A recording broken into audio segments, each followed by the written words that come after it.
Ito nga pala mga par, may aming koleksyon dito.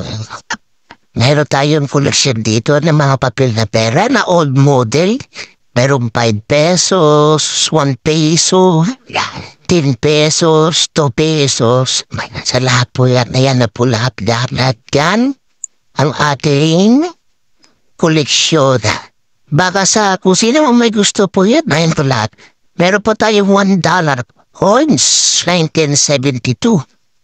Ayan, hindi natin alam kung magkano ang value niyan. Ayan, tinan niyo kung napakaganda. 1972 pero hindi nagbabago ang mukha niya. Ayan, ayan, 1972 yan, $1 coins.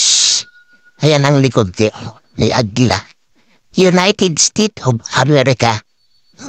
Yung points na yan. Yan. Hindi malabo ang kuha natin pero okay lang yan. Maya-maya lilinaw din yan pag nahawakan ko. Ayan, hinawakan ko na yan. Ayan, $1 United States of America. Ayan.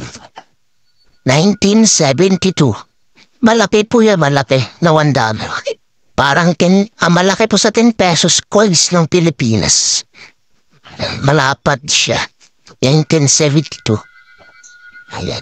Kung sino may gusto, ayan, pagka-search lang po ang aking FB sa YouTube.